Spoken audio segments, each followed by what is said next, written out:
Again, hello everyone. My name is Kay, and I wanted to talk briefly with you all about a pledge that we want to do for this particular Zoom call. Again, later on in the call, there are people that will be able to ask questions, and we'll hopefully answer them and be able to have a dialogue and kind of build community from there. So we just want to let you all know that all voices are wanted and valued.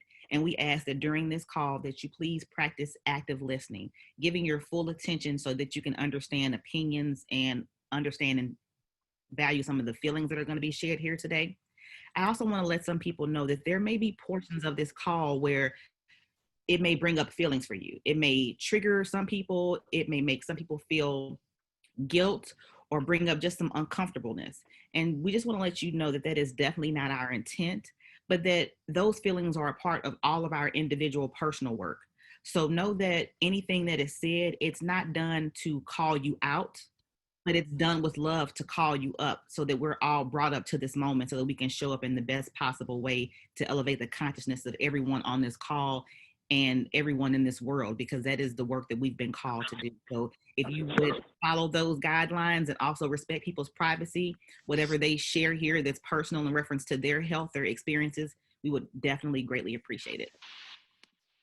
Next, we're going to do a small pranayama. I had something longer planned, but I want to make sure that we're able to give time and light and energy to everyone. So if everyone that's on the call now, again, just a gentle reminder to please silence your cell phones, silence your home phones if you happen to have those, and also please make sure that you're on mute.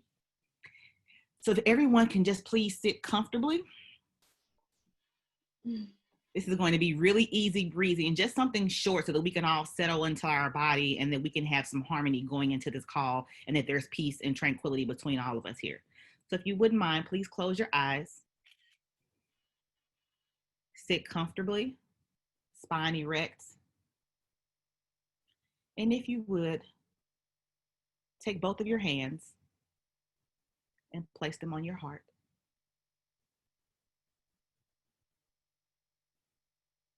Take a deep breath. Exhale at your own pace.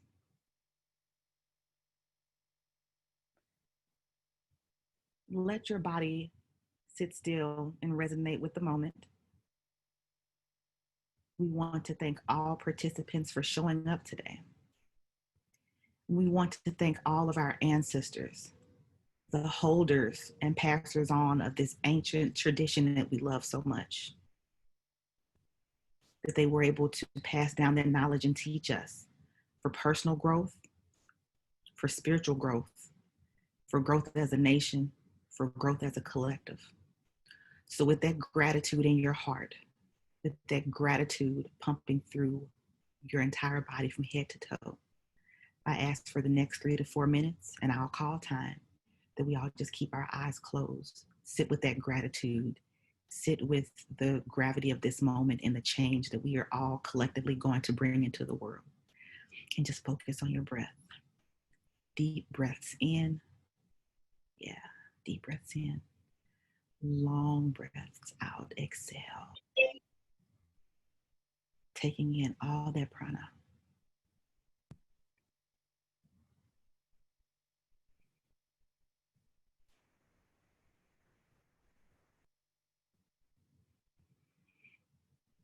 Long, deep breaths.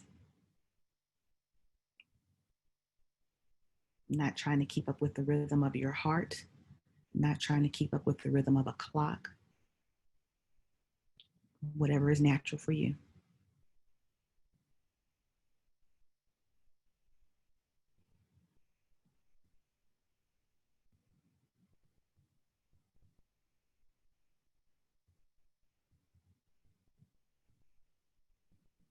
Feel all the love and compassion from every soul, from every spirit, every being on this call.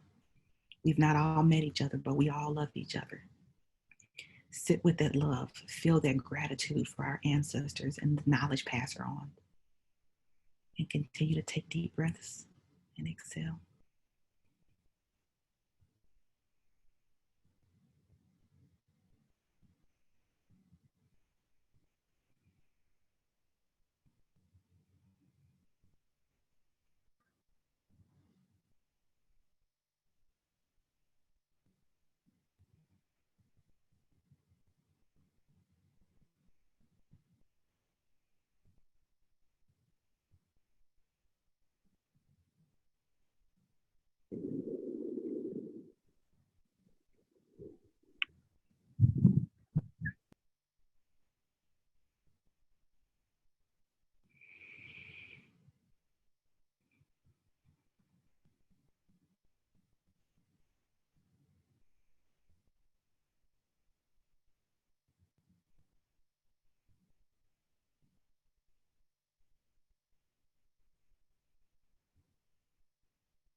Slowly bring your hands together to the center of your chest, and praying hands.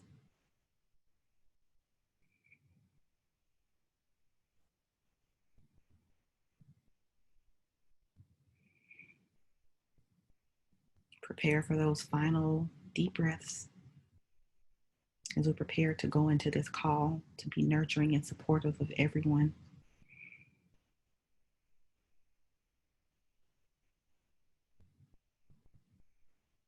Now, gently and slowly open your eyes.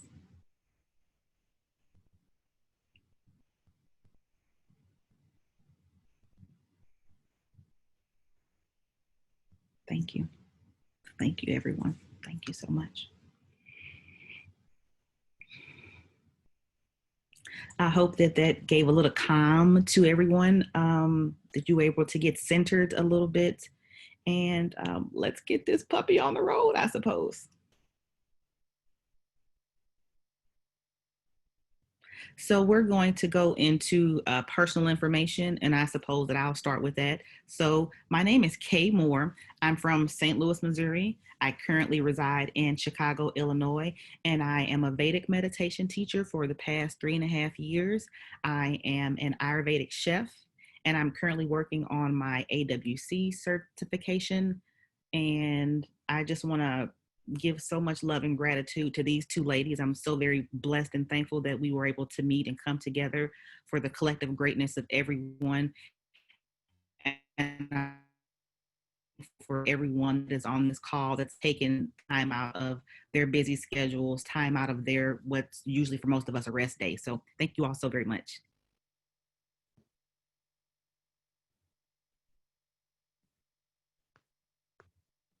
And as I introduced myself earlier, my name is Keshari Das.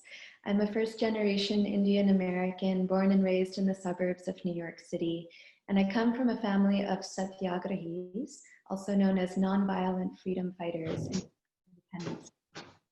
My early exposure to Gandhian principles is what really inspired my exploration along paths of mindful practice, such as Ayurveda, such as yoga, etc.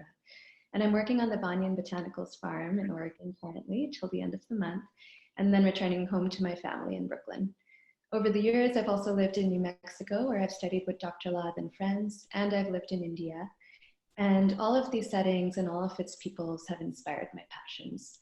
While I work as an Ayurvedic practitioner, I do not consider myself an expert in Ayurveda nor in anti-racism, which I believe is a sentiment she and Monica share and can also speak to. I'm more of an earnest student, and I don't wish to project, my own preferences or inevitable prejudices upon this space. So I just want to make that clear. I am committed to helping co-create safer spaces for organizing and activism within our community, as I've been communicating with many of you here on the call today. And there's a lot of work to be done on an individual and institutional level around identifying and countering anti-Blackness specifically. I hand it over to Monica. So much, both of you. I just want to say again, feeling just so grateful how divinely we were brought to each other, and just so grateful to be co-creating with you all and holding space. My name is Monica Casanova, for all of you joining us. I want to apologize in advance for this dinging. It's kind of throwing my vada off, and I'm like, ah! So just in advance, want to let you guys know, well, definitely, I was not able to turn that off since we started the call already. But a little bit about me. I am from Chicago. I am currently residing in Nevada City, California. I recently moved out here last year to be fully immersed in my studies and be on campus at the California College of Ayurveda. And I also study at Kerala Ayurveda in San Jose. I am really excited right now and really emotional, so my words are not piecing together as much as I was hoping to. But what I wanted to pretty much highlight was just how much this work feels like I couldn't imagine spending my time here on earth doing anything else. And I'm just incredibly moved by how much information is left here for us to continue building upon and moving forward in our journeys and healing collectively. So a lot of my work as a panchakarma technician, as a prenatal yoga teacher, as an Ayurveda is really supporting the up-leveling of humans and the new souls that come and join us. So that's a bit of what I do. And I work primarily with women, and currently learning to expand my practice to include all beings and really learn about inclusivity on levels that are beyond my mind's comfort. And so today, just feeling so grateful for all of you that have showed up to be a part of this, and also receiving gifts and sending oceans of love. I'm so excited. I'm so happy. And I'm really, really thankful that despite what we're all collectively moving through, that we're still finding these moments of connection and finding these moments to drop in and receive really potent information that can really propel us forward. So that being said, I'm going to kick it back to Keshari and go ahead and keep going. And I'm going to kick it over to Kay. So Kay, would you like to start speaking as to why we started this call? Sure. So again, pardon me because this is a lot to get off, and when I talk fast, I may start stuttering. So if I need to slow down, just, I don't know, somebody send a private message and tell me to cool out. So that's fine. So the way that this call started, so we all know about the kick up to this current movement with the murder of George Floyd. So there were lots of companies and organizations that were putting out statements, and I was noticing that one or a few that are in reference to health and wellness and Ayurveda were relatively silent and nothing was said. And then all of a sudden there was an email that went out. And while I could tell that there was great intent, the impact of that fell totally flat. It felt like they weren't taking a stance. And I was really impassioned as an African-American woman here in the US, and knowing adversities or microaggressions that I've faced in Ayurvedic spaces. I felt like this was definitely the time for people in our community to stand up. So I sent a very, very impassioned long letter detailing lots of history and information. And while I was in the midst of waiting to hear back from said organization, I'm very new to Instagram. So I happened to go to that organization's page, and I saw a very impassioned post from Keshari, and something just propelled me to reach out to her. So I reached out to her, and we started contacting via DM, and that is how I came into contact with Keshari, and also Monica and I, with me seeing a post that she left for Keshari and us talking. So I'll let Keshari go forward with that. But so we just all kind of had a urging and a calling to see more come out for our community.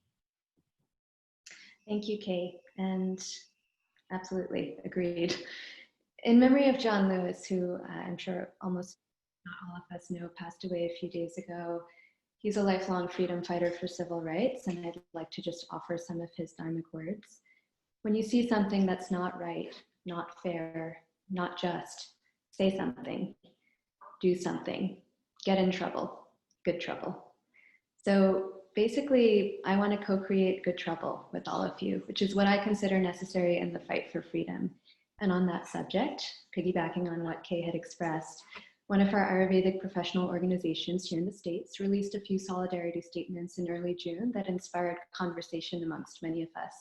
And in a subsequent phone call at the end of June with a board member from that organization, we discussed how they're planning to support Black people and the movement for Black lives with the resources available to them.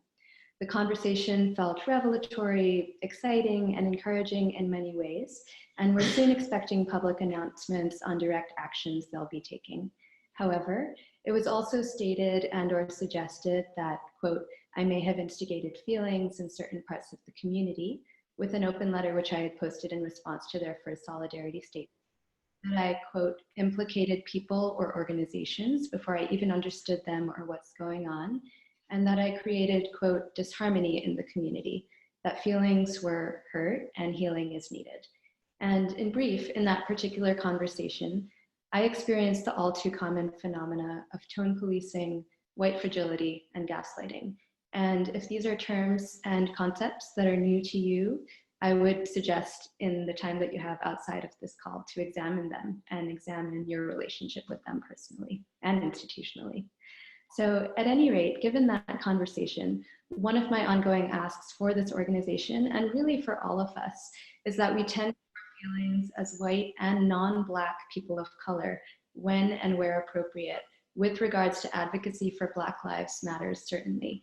And when attempting to better ourselves as allies, we have the humility to emphasize not our hurt feelings and the healing that may be needed in reaction to public calls for accountability, but we emphasize and center the very real, often lethal, institutionalized hurt imposed for centuries on Black bodies, and the direct actions that we can unequivocally take to dismantle white supremacy within ourselves and within our communities. So for today, we'd like to start exploring how we, as students, counselors, practitioners, doctors, and institutions, can ethically and effectively bring the wisdom tradition of Ayurveda to bear on this anti-racist movement for Black lives. Depending on our competencies and circumstances, we can serve in numerous ways, which we are going to discuss later in this call, and about which we would love to hear your ideas and experiences in conversations and actions that we hope extend past this call. It bears repeating: Black lives matter, Black families matter, Black communities matter, Black wellness matters, Black Ayurvedic students, counselors, practitioners, and doctors matter, Black clients matter, Black businesses matter. And this is hardly an exhaustive list of statements that we all need to know and embody and act upon, each to our own personal ability. I also think an open and ongoing conversation about the Indian diaspora's complicitness in enabling Hindu fascism is long overdue in our Ayurvedic community here in the States and around the world for that matter. If we can't work to dismantle the oppression that thrives in and spreads from Ayurveda's region of origin, how can we be true and effective allies here in the US to the Black Lives Matter movement? I'd like to trust in our capacity for dharmic action, and I'll be speaking to this more a little later in the call. So for now, I just turn it over to Monica as well. Thank you so much. So really honing in on what it is that we wish to accomplish, what is the takeaway? We want to emphasize again, this is about inspired action. The space is not to bring any shame, but it's really a part of us reconnecting to our why. What brought us to this practice? Why? When we look at what Ayurveda is about, this is a system of healing that is here to support humanity, the expansion of our collective consciousness. So returning to this why is a part of this anti-racism work. Wellness is anti-racism work. And so I just really want to reemphasize, again, the space is not to impose any shame on anyone. And again, as we've stated multiple times, but I think it's worth reiterating, that what does come up, you know, as many of us are practitioners and space holders, we encourage our clients or our patients to really sit with that. And we also support them in giving them the tools. So as healers, especially as individuals that we've taken copious amounts of training, I'm so certain all of us have invested so much in understanding these healing tools, this is really the time for us to be utilizing them and applying them for ourselves as well. So I just wanted to reiterate that for all of us. That being said, I'm going to go ahead and go into outlining some anchoring points so that we can continue building off of. So to begin, let's just retouch on what is racism. So racism is a systemized form of oppression by one race against another. Give me one moment. One race against another. And so what anti-racism is then, it's an active and conscious effort to work against multi-dimensional aspects of racism. So the ways that we are experiencing oppression, this is something that we need to really take the time to look at. How has this discord expanded, and how is it a part of all the systems in place that we have? One of my favorite anti-racism activists is Jane Elliott. She's just one that I feel is very palatable for the collective. Being that she's a white woman, she's just immediately, there's just a sense of people being able to be willing to listen. And one of the things that I always love highlighting that she shares is that if you are a product of the United States, if you've gone through the educational system, it is impossible for anyone to not have bias. The systems in place that we come from support this and ingrain it. It's a part of the makeup. And so this is what we're also coming against, is really addressing that and looking at it. And so this, I think, is also so intimately related to our shadow work. All of the work that we do in this experience of being in our ego, being separate from the whole, it's a part of it. So again, reemphasizing whatever comes up, these are things to sit with and to honor and acknowledge. I also want to emphasize one thing that has come up throughout these discussions of racism is that, oh, Black people can be racist. People of color can be racist. And I want to be very clear that folks that are products of oppression cannot be racist. This is called prejudice. So we can have bias, we can have these thoughts about each other and beliefs, but being very clear that those that are a product of oppression cannot be oppressive. And so just really coming back to that truth and understanding too, when we're making distinguishments, this isn't a negative thing. People of color and Black people, it's not synonymous. It's two different things. And so we need to be very clear when we're addressing this, who we're talking to and what we're talking about. And so again, coming back to this call, we are centering Black lives. Black lives are in a state of emergency. They have been in a state of emergency. And so a little bit for us to step back and understand how to view this and create some structure, because we need a container to be able to look at things. Dr. Phyllis Jones proposes a beautiful framework in understanding how discrimination affects health outcomes, and primarily in these three categories, it allows us to have some sort of organization in viewing it.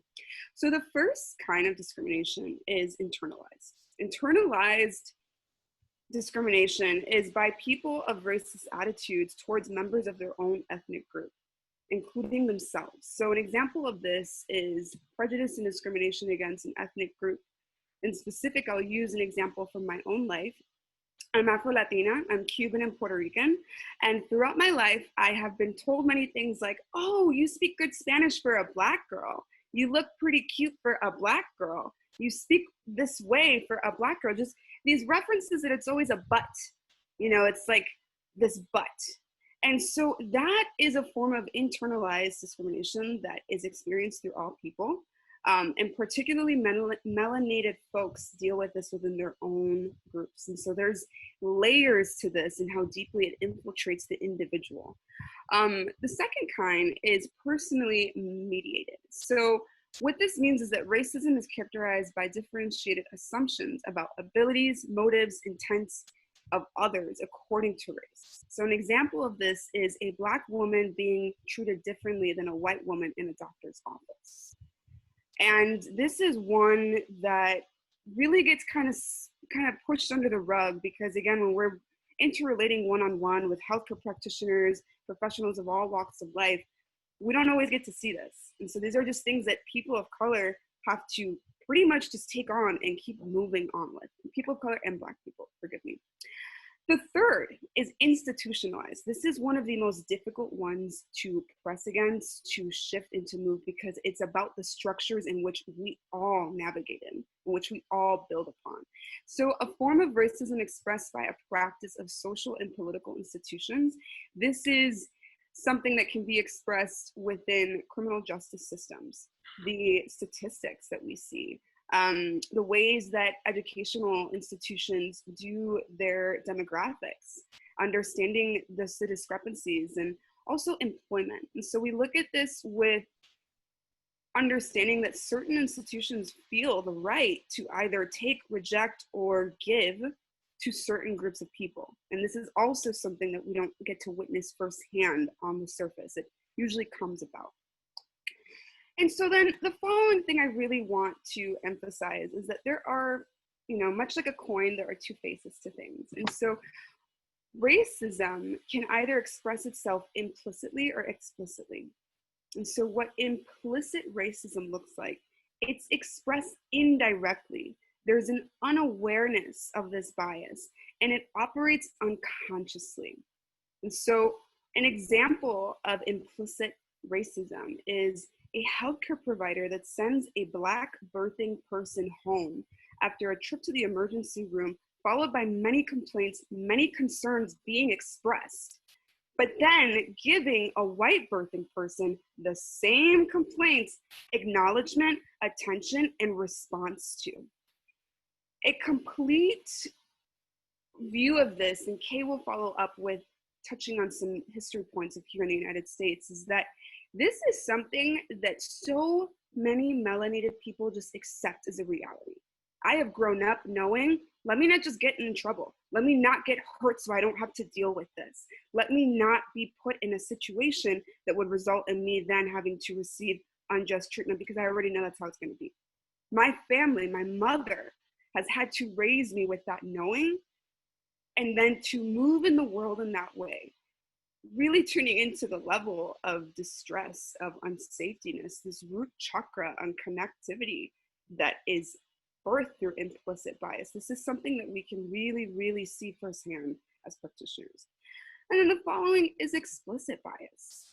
This is incredibly clear. This is expressed directly. This is very aware, very intentional, and it operates on a deep level of consciousness. So an example of this is a healthcare provider making a blanket statement such as, Black mothers are always making complaints and looking for a meal ticket. I don't know why they continue to have kids and stay on welfare. This is an example. This is a clear quote, and I'm not going to say exactly who said this quote just to protect their privacy. But this is something that is happening now, has been happening beyond our time to measure. And so I want to leave you with a question. Which do you feel is worse? Which do you feel showcases the reality of where we're at? Do you feel that implicit racism is dangerous? Which one do you feel is more of a danger to humans? And so when we come back to this, when we start to look at these anchoring points and understanding what this all means, we really need to step back into leaning into compassion and learning how to hold space for all of this and recognizing action steps, which we are about to go to. So that being said, I'm going to go ahead and kick this off to Keshari in defining our intersections. Thank you so much.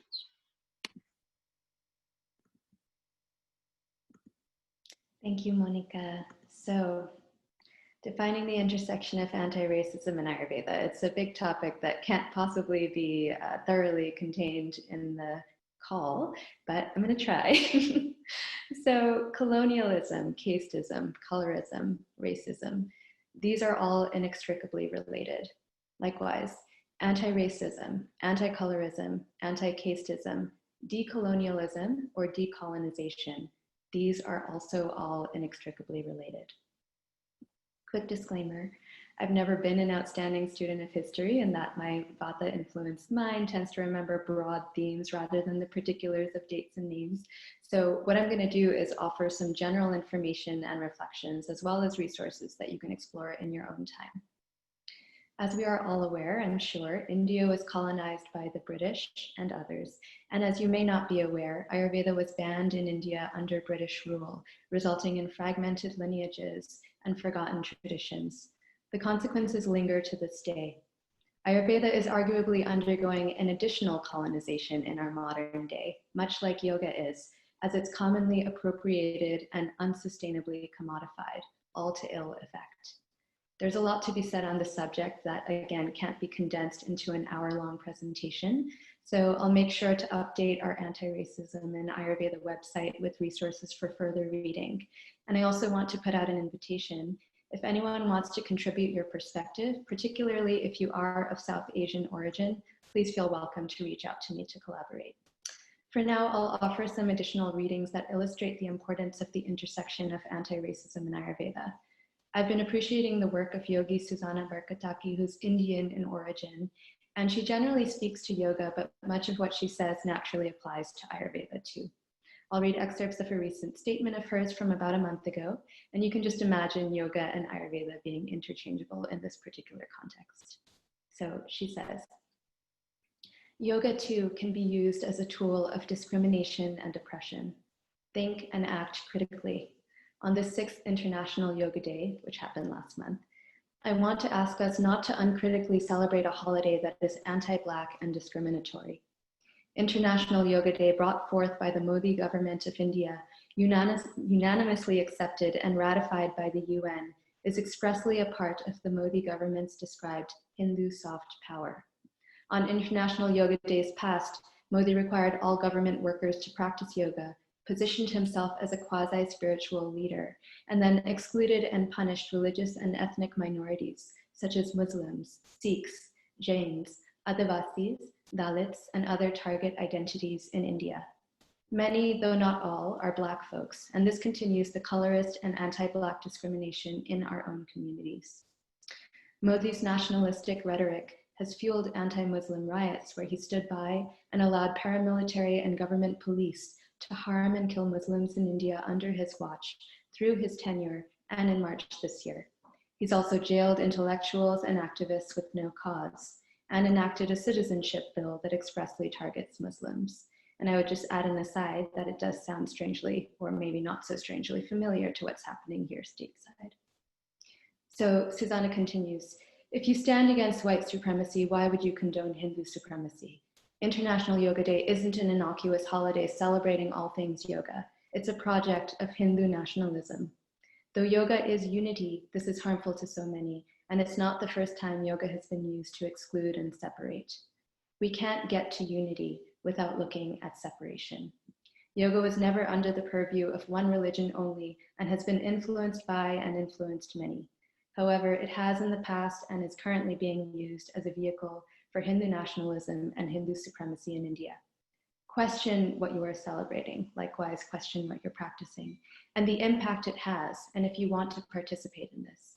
As yogis, or as people in the Ayurvedic community for that matter, we should be in solidarity and stand up to oppression in all of its forms. Anti-oppression is yogic, and I would extend it's Ayurvedic too. So what can you do? We'll speak to it more specifically later, but Susanna offers that we can brave the discomfort, read and research more about these topics, support anti-oppressive and pro-Black organizing, question organizations, studios, brands, people who post uncritically about International Yoga Day, just as one specific example. Return back to this inquiry on how you can practice anti-oppression throughout the year. I'm also going to read excerpts from an organization called South Asians for Black Lives and an organization called Equality Labs, who both speak to how casteism and anti-Blackness are related. So, quote, caste and race are distinct categories. Caste divides society into units of graded inequality and has origins in Brahmanical scripture. The caste of a person is fixed by birth and sets class, occupation, and social dignity outcomes for a person. People belonging to a particular caste can belong to various ethnic and racial groups across South Asia. However, the tendency to racialize caste is reality. Oppressed caste and indigenous people are framed as darker, whereas the ruling castes are light-skinned and racially, spiritually, quote-unquote, pure. Through such perceptions, there is a mapping of low caste to darkness or Blackness, and this strange logic is then extended to Black people who are also generalized as low caste through their Blackness. So, South Asians must be outspoken allies to Black and Indigenous communities. South Asians who have caste privilege cannot claim to be fighting against anti-Blackness if they're not interrogating their own networks of complicity and privilege, primarily their caste privilege, which also manifests here in the States. What you need to do is internal work related to your own privilege. And while many South Asian communities have solidarity with Black peoples, there's also a core strain of anti-Black racism within South Asian identity that's rooted in caste privilege. Many of the prejudices that South Asians have towards Black people are rooted in the ways that they've been taught to think about darker peoples in the subcontinent. South Asians for Black Lives and Equality Labs will be doing a workshop on this whole subject soon, so you can follow them on Instagram to stay informed if interested. And when I get the information, I'll be sure to post it on the Antiracism and Ayurveda workshop website as well. So that was a lot to digest for those who may be unfamiliar with those dynamics. So I think it's just important to emphasize and repeat that Indians hold distinct inherent advantages in the US as non-Black folks and model minorities, and our country of origin, including prominent proponents of Ayurveda such as current Prime Minister Narendra Modi, openly upholds Hindu nationalism, casteism, colorism, which is tied to anti-Black racism, classism, sexism, and many additional oppressive otherisms. Of course, Indians can also be disadvantaged in the US, but not in all of the specific ways that Black people are. And Indians of the diaspora often participate in perpetuating racism, whether knowingly or not. Essentially, I feel it's important to consider anti-racism work as sadhana and incorporate this particular practice into our dinacharya. As Robert Svoboda recently taught in a class on sadhana, the work must be done when the moment is right, per Ayurveda, per Jyotish, etc. It's wrong to not do the work at the right time. And if we're ultimately striving for moksha, which he helped define as being progressively free of our delusions, we have to commit to this work and do whatever we can to move the human race in the right direction. As anti-racist educator, Ibram X. Kendi says, like fighting an addiction, being an anti-racist requires persistent self-awareness, constant self-criticism, and regular self-examination. And as anti-racist educator, Laila Saad asks, how can I become a good ancestor? How can I create a legacy of healing and liberation for those who are here in this lifetime and those who will come after I am gone?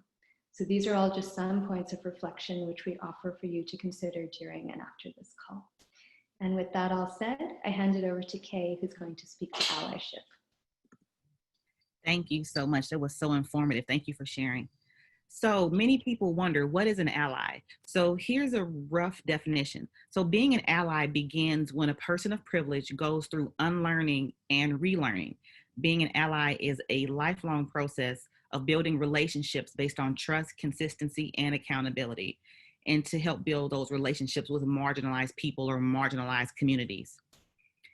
Basically what this is that you're using your privilege as a white person, a non-Black POC, as a man, as a woman, using your privilege to help break down systematic racism and uplift others that have been kept down by the same programs. The work of an ally is definitely hard. There's a lot of learning and unlearning to do. And one thing that's really important is not to be focused on looking like a good ally. That's really, really not going to help anyone's cause.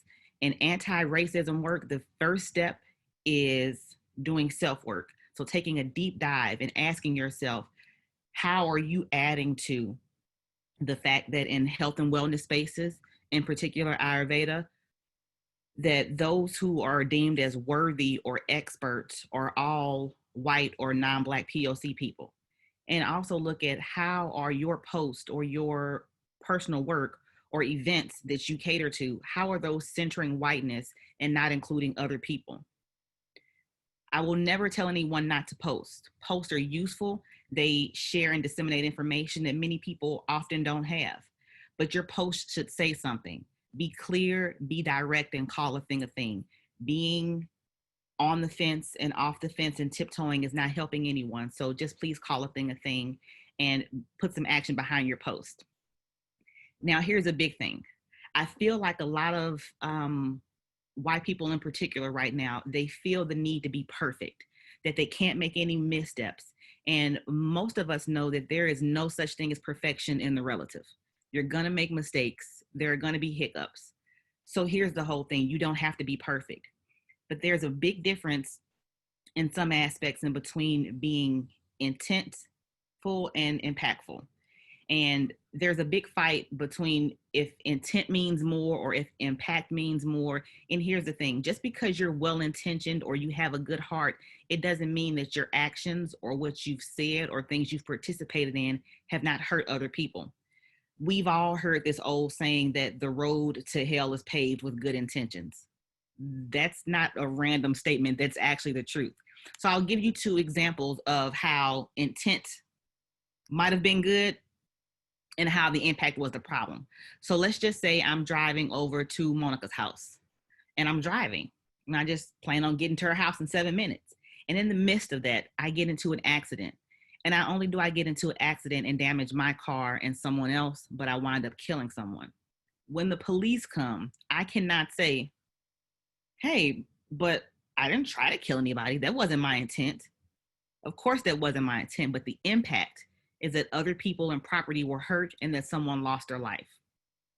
Another thing, and this is kind of to piggyback of what Keshari was saying earlier, another harmful thing is if I were an Indian person and I said, Keshari, you're very beautiful for a dark-skinned Indian. Well, there's no intent to be harmful to her.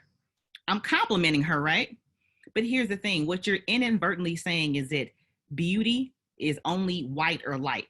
So you're cute, but you're dark. And we all know that the same universe, the same God that made lilies and roses and lighter tone people and darker skinned people all made all of us. So there's no one thing that is inherently better. These are all taught things to keep one group superior and dominant over all others. Now, how do you address these things? How do you address missteps or problems that happen? Because they're going to arise. The first thing I would say is to acknowledge the wrong or acknowledge the thing that was done. And that's okay. This goes for every facet in life, whether it's you making a new recipe or dealing with a spouse, you have to acknowledge the wrong that was done in order to get to the additional steps. Please, if you can, avoid but and if statements. Many of us have heard the whole thing, everything after the but is trash. So if you give someone a compliment or say, I'm sorry, but all of that is trash. And they only focus on what was said after that. And using if then statements kind of make your apology or whatever you're saying conditional. And we don't want to do that. We definitely want to be respectful. Also, if you can muster it up, tell someone thank you for bringing something to your attention. I know I can say not only as a woman, as a Black woman, it is very often hard to muster up the courage to speak up because so many times when we do speak up, we get mislabeled, we get isolated, just negative things happen. So a lot of people, even if we take race out of this, women, I know that you inherently understand about being quiet and not saying certain things as to not cause more harm to yourself. So when someone has the courage to speak to you, thank them for bringing that to your attention because it takes a lot of courage. And then step number 4 on what you can do. Again, no one's perfect. All you can do is try to do better. So take action steps that will help you not do the same thing again. And one thing that can really, really repair relationships, I will say this, whether this is to an ally, to a man, to a woman, Black, white, anyone, especially non-Black people at this time right now, if you've done something, whether it's in the past week, past month, past few years, to someone of color that you know has been unfair, if you've gaslit them, if you've tone policed them, if you've gotten defensive when they in earnest brought a concern to you, or if you've unconsciously or consciously excluded certain people for whatever the reasons were, please apologize. I know it seems like it's really trivial and inconsequential and that people may not need it, but you have no idea how much that aids in healing, not just for that person, but for you as well. So a quick list of things that allies should do and things that they shouldn't do. This list is not all inclusive, but I believe it's a good starting point. So don'ts. Please don't expect to be taught or shown. Take it upon yourself to research and learn. Keshari and Monica will tell you that over the past few weeks, I have continued to say over and over that slavery's over. They can do the work. Slavery's over. So participate in your own learning. The same way that you can get online and Google recipes or Google how to make scrapbooks, you can jump on Google and learn how to do other things, learn about your history. Do not behave as though you know best when someone else is talking to you. And you can look into this later. There's this whole thing about the white savior, that white people have gone around the world and they're the saviors of people or brown people that are in distress. Please don't take that on. It's very harmful and very offensive. Please do not take credit for the labor of marginalized people that have done the work before you, and then you repackage it after you've stepped into the picture. Many women can speak to this, and it is very hurtful and very harmful, and it makes a lot of people of color, especially Black people, not want to participate because you never get the credit for said thing that you've done or thing that you've said. Do not perform or post for the sake of just posting. A lot of companies felt that they had to post a Black square. They had to say, oh, Blackout Tuesday. But then after that, they're right back to posting Keshari recipes or posting pictures with their dog. If you're only going to be performative, I can't speak for all of Black America because we're not a monolith. I can't speak for Keshari or Monica, but I would prefer that you not do anything. If you're not going to be about it and stand in what you're professing, then just stay back and just don't get involved. And again, please do not equate all brown people or people of color as diversity, because that is not, I repeat, that is not enough, and that is not proper or correct. And here go the do's. Do the inner work to figure out a way to acknowledge how you participate in oppressive systems. It's not that you don't. You may not do so with intention again, but we live in America. It happens. Also do the outer work to figure out how you can help change those oppressive systems. And Keshari will speak more to that here in a little bit. Do be open to listening. Don't talk over someone, especially if it's a woman of color, a Black person. Listen to what they're actually saying. And do stand up when you see something wrong. If something is wrong or unfair, don't go, oh, I don't want to get involved. Because you are white and you have that privilege of being listened to, step up and say something and call someone's attention out. You can be the change. One sentence from some people in certain situations, a white person, means more than a 9-paragraph letter from a Black person. So please use your privilege. And again, amplify voices that don't have privilege, whether that is recommending someone or mentoring someone, and we'll talk about that later. And again, I cannot say this enough. Please say the word Black. We know that colonialism and other things that have happened have made it seem like white is pure and great and anything that is Black is bad, like blackball, blacklisting, Black angel. So these are all oppressive, systematic things that were done to elevate certain groups and keep other groups down. But that's not the truth. And many of us are embracing that term Black. So please don't couch Black people in the broad spectrum of POC, because POC is everyone that's not white. And it's actually insulting when you just stick us in with POC, because other POCs, they don't have the same plight that we do. So when you're talking about anti-Blackness, systematic oppression, and police violence, or the exclusion of certain types,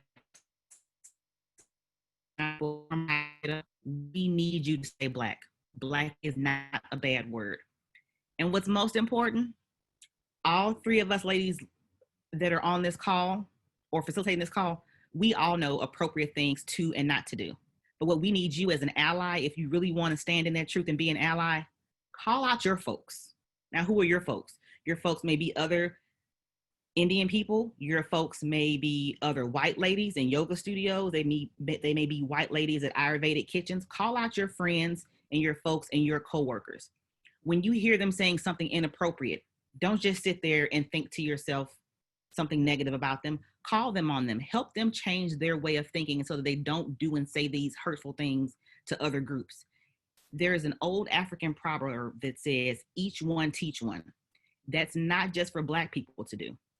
You teach one person, and then they teach someone else, and then that is how we wind up having change, and that is the best thing. And I know we have a bunch of books that are listed on the website, and this will be a ever evolving thing that we're going to continue to add to. But since we're talking about Ayurveda and the medical systems, I wanted to mention 3 books that have not been mentioned by many people. One of them is by a woman named Sabrina Strings, Strings, and her book is called Fearing the Black Body. Another book that many people have heard of is by a Dr. Joy DeGruy, and it's called Post-Traumatic Slave Syndrome. And this book is really revolutionary and just has so many truths in it. And it speaks about how generational traumas can change Black people's DNA, how multi-generational oppression from chattel slavery followed by institutionalized racism that we deal with right now, how that stress compounds and is passed on, and how that affects people's health. And we can see this so much when you look at Black people in America or in the islands, how they have a high disproportion of deaths or having certain medical issues. Well, to some extent, Black people here, we're no different biologically than Black people in Africa. So what's the difference? Why do we have these health issues and they don't? It's because of these systems of oppression that have been weighed on us generation after generation after generation and passed down. And then also, very important, a book called Medical Apartheid by Dr. Harriet Washington. And this book is really important because right now you can go to any medical hospital, any gynecologist office, and you'll see portraits or you'll see statues of a man named Dr. Sims. Dr. Sims is considered to be the father of gynecology. Dr. Sims was a horrible man. All of the research that he did for gynecology that women benefit from this day was done literally through the pain and through the backs and the suffering of Black women. He would take slaves.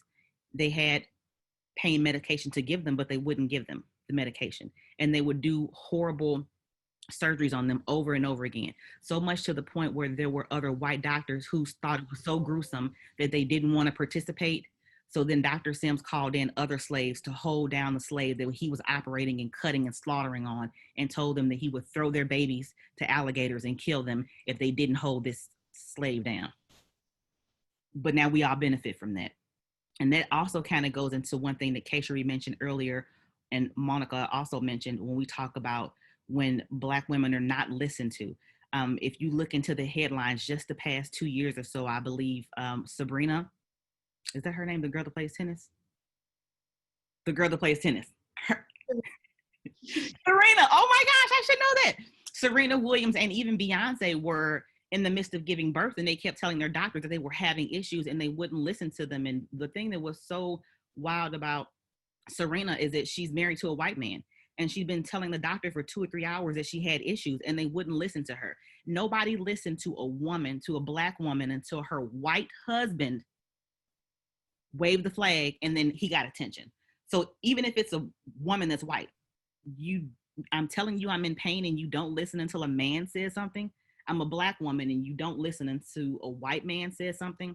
That's problematic. And to this day, you can go to many medical books and doctors are still being taught this, that they don't have to supply pain medication to Black people the way they do other people, because they perceive that our melanin, our skin color, makes us less tolerant to, or more tolerant to pain.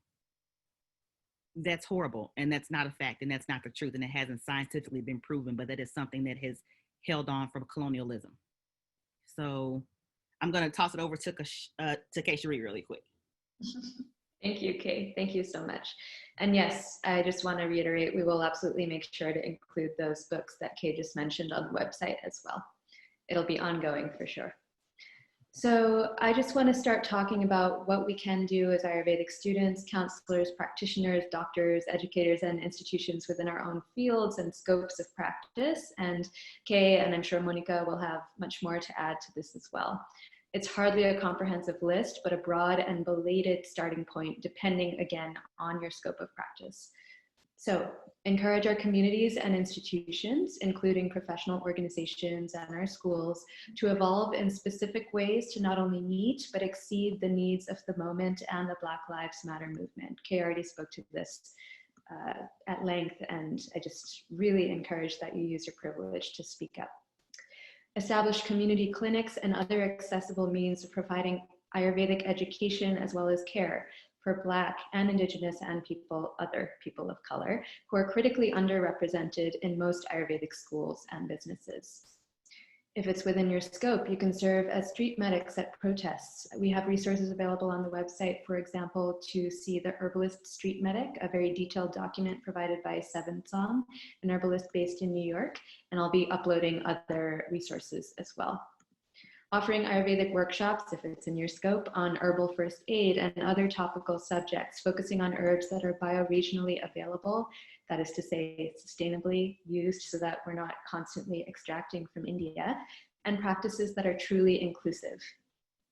I would really encourage you to vote, of course, in our local and national elections, but also in our professional organizations' board elections. You can look out for upcoming announcements on D&I committees, and we just really encourage you to get involved. Kay, did you want to speak more to that?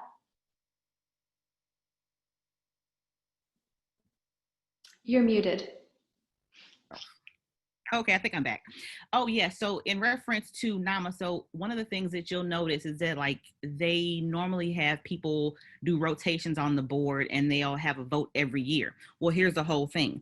With the NAMA board, you either have to nominate someone or renominate yourself. So what it looks like has been happening is that the same people are on the board every 3 or 4 years because they just renominate themselves. And there are some hurdles to jump through. Like You can't just nominate yourself. You have to be on one or two committees for at least subcommittees for at least a year. So one thing I would say is that, if you see someone of color and you're noticing that, a board is just all white and South Indian people and there are no Black people involved, there are no Latinx people that are involved, then you encourage people, hey, get involved in a subcommittee. And then from the subcommittee, then people can go onto the board. But again, it takes these small steps of encouraging people to get involved. And many times it's hard to get involved because you feel like you don't want to when you don't see anyone that looks like you, when you feel like you won't be listened to, or whenever you speak up, you get beat down because you're the only one and you have to take all the hits. So just encourage other people to get involved. It's so, so very important. And when you get involved in any organization, find out what the steps are. How do people get on committees? How do people get involved? What is their outreach? How to get other people to want to engage, and how to get on these boards, the decision-making people. It's really important to not just say, oh, I know Black people and they're the help or they're the assistant. We need Black people in positions of authority and power. Thank you. I'll just offer a couple more points and then turn it back to Kay and to Monica. So please, especially if you're South Asian, set an example. Do not normalize Hindu fascism. For example, glorifying Modi, the Prime Minister, and his political party, the BJP. If you're celebrating something such as International Yoga Day without critical consideration of its origins, consider some critical consideration. Work to dismantle white supremacy and Hindu fundamentalism within our Ayurvedic community, because I think with deep inquiry, we can find that they are oftentimes interlinked. And last and not at all least, please support Black businesses. This could be Black Ayurvedic students, counselors, practitioners, doctors, educators, herbal suppliers, and the like. Robert Svoboda happens to be creating a directory to amplify the work of Black and Indigenous and other people of color. So you can also keep an eye out for that. Back to you, Kay. So I wanted to highlight 4 things that we can all do. I think many people feel like, oh gosh, this is a huge task. Where do I get started? I don't know what to do. Or again, for some reason, especially women, like you have to be perfect. Like I can't move until everything is perfect. And that is definitely not the truth. So the first thing that we can all do is look around, look to your left or right. I don't know how this works on Zoom. What way am I looking? Notice who's in the room. Notice who's in the room and notice who is not in the room. Check the numbers out. And I just want to make sure that everyone knows I come from a very heavily corporate background where everything is supposed to be measurable. And you can have progress. You can have progress and it can be measured. And it starts with you. And progress starts with you in a micro social way. And it's person to person. You don't have to save everyone right away. If it's one communication, if it's one relationship, start from there and let that naturally and organically evolve. And if you're being your true authentic self, people will feel that and they'll gravitate towards you, and that'll help build outgoing relationships. And to kind of piggyback off what Keshari was saying, you must bring power and pressure to bear on the status quo. Suggest Black people for leadership, not just the help or the assistant, but for leadership positions. And this is not just in the Ayurvedic community, this is for any community. If you see that there aren't people of color, Black people in particular, that aren't involved, that are being excluded, whether it's intentionally or unintentionally, speak up and say something. And I'd also say mentor Black people. There are so many Black people that don't know or want to be involved in Ayurveda, but they don't know who to go to. Me personally, when I went to law school, I didn't know anything about doing drafts and doing briefs because I didn't have a mom or a dad or uncle. So I went through a lot of hurdles trying to figure it out when somebody else already knew how to do this and they had someone coaching them through. So being a mentor, it doesn't mean that you have to spend money, but the most valuable thing you have is time, and giving someone 5 or 10 minutes or saying someone's name in an important big room is a huge help.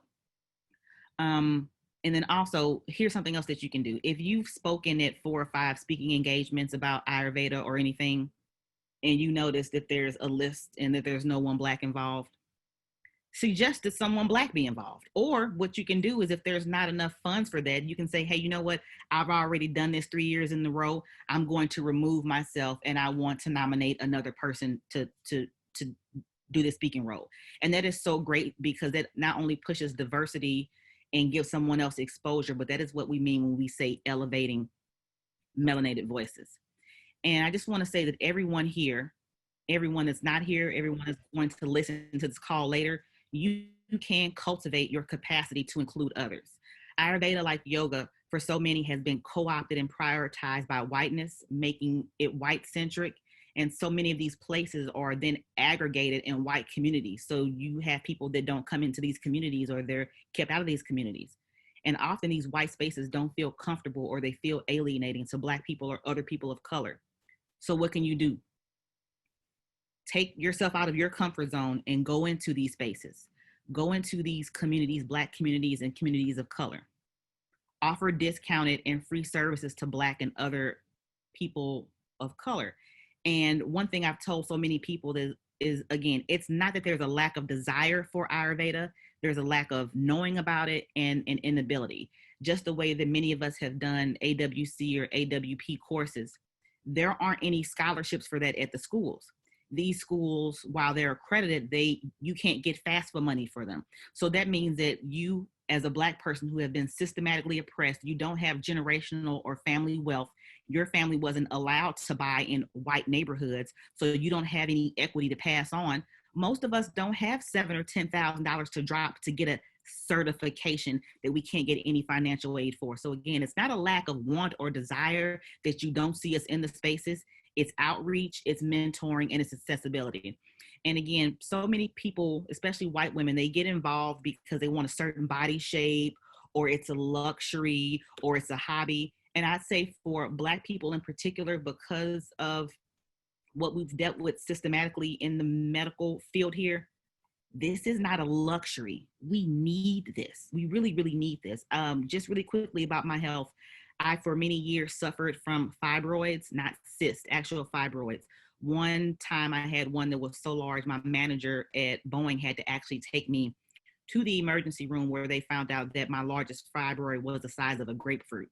So I have so many cuts and scars on my tummy right now, and they've already told me, when you give birth, in no way can you have a vaginal birth. You have got to have a C-section. And what I found that gave me healing was doing research, and I found out about Ayurveda. No one else told me about it.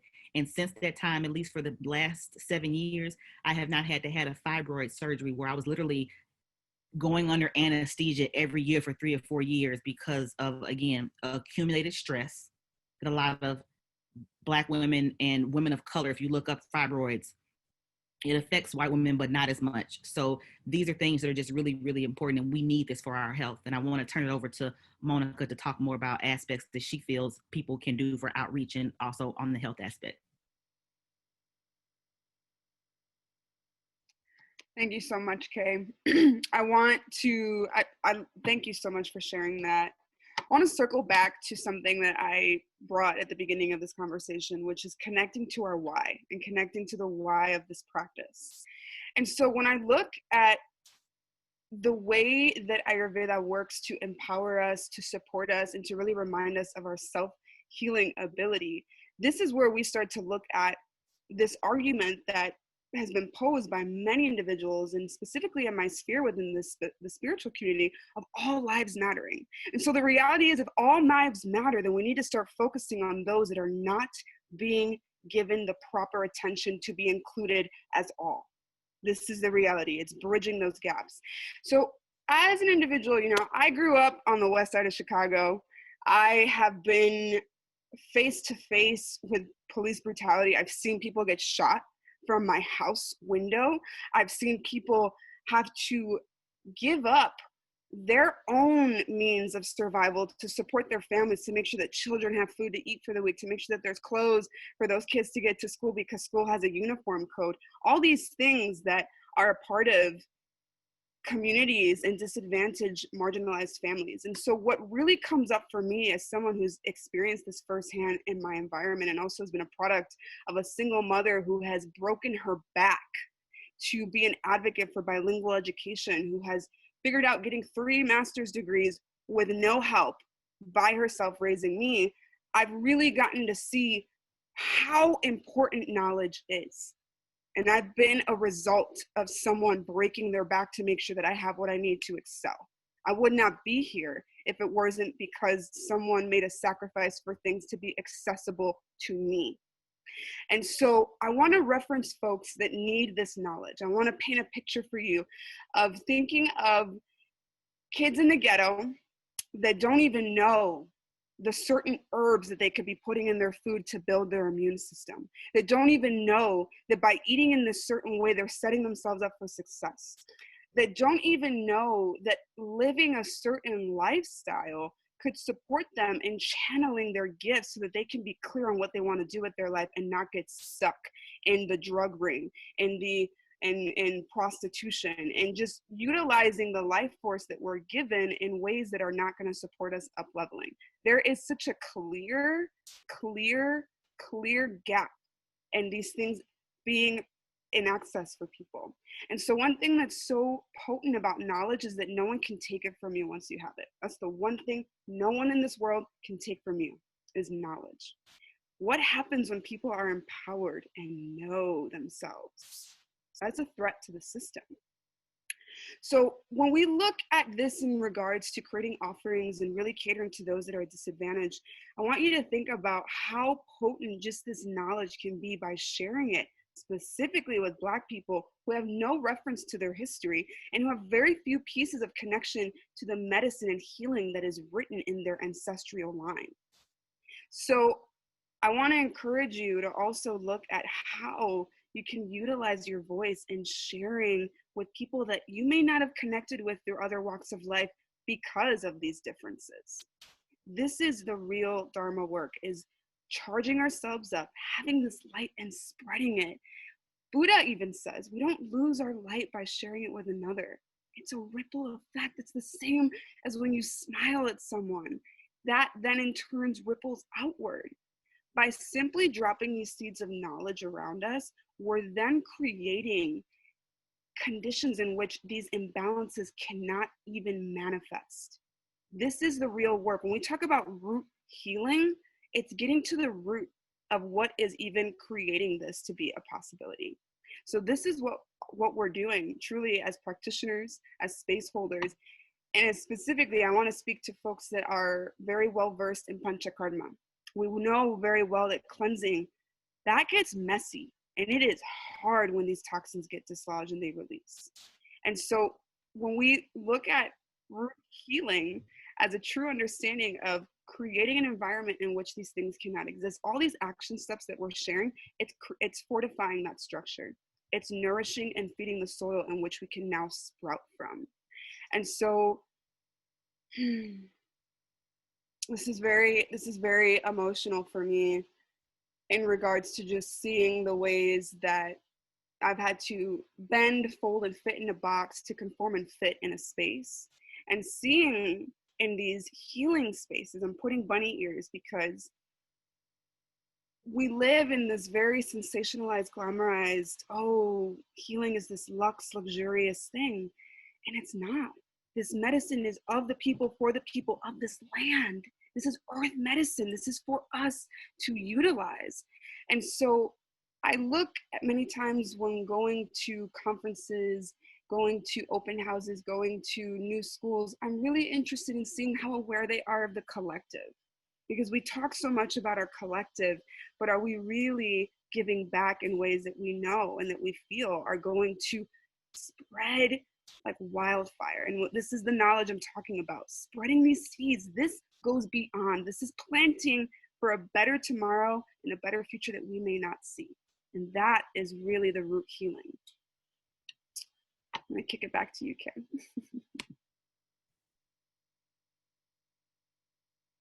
Can you hear me? Oh, okay, good. Okay, great. Wow, this Zoom thing is wild. So I'm going to just say a few things to close us out. Well, not really close us out, but to close us out on the three of us presenting. And then we're going to defer over to you all for questions and comments. And before I say that, wow, I never really share my personal health story. It did make me a little emotional, and I just received so much love and so many outpouring of private messages. So I just want to say thank you all. And you can definitely look into fibroids and how those affect women of color more than any other woman, and how they even say that doctors to this day, they don't know where it comes from. They just think it's an accumulation of stress. So I'm so glad not to have those anymore.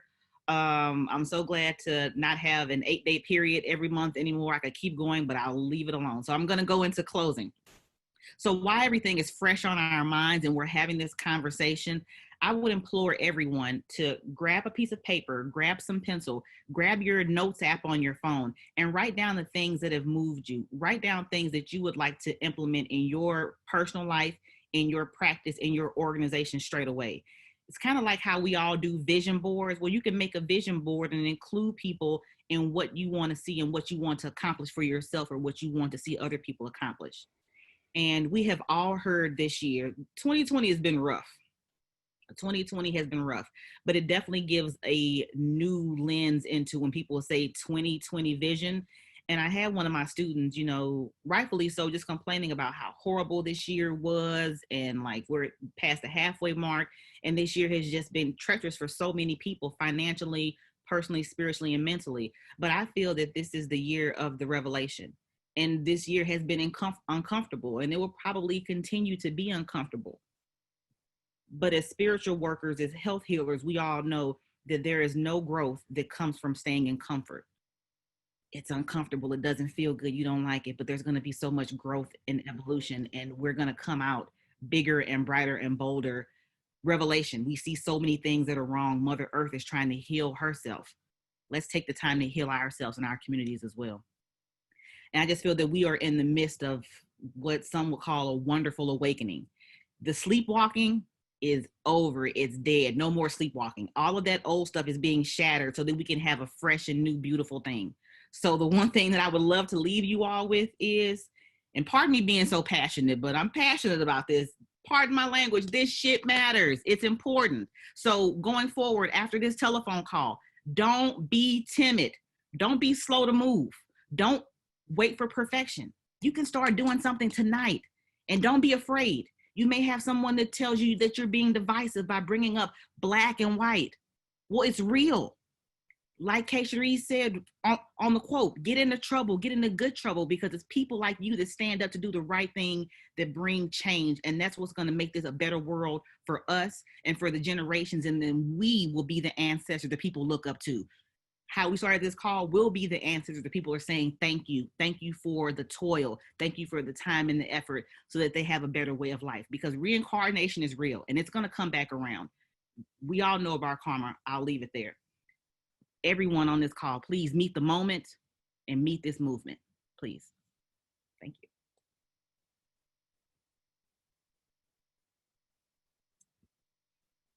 Wow.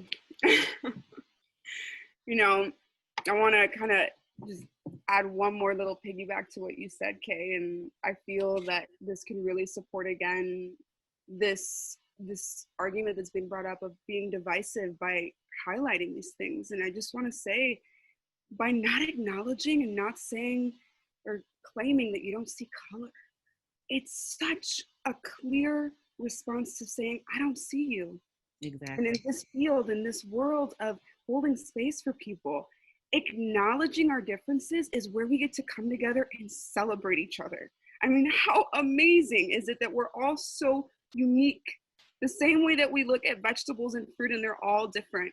They all have something unique to give us, all different nutrients that feed us. We're exactly the same. We talk about eating the rainbow. Why don't we want to be around the rainbow? We need to be okay with acknowledging these differences.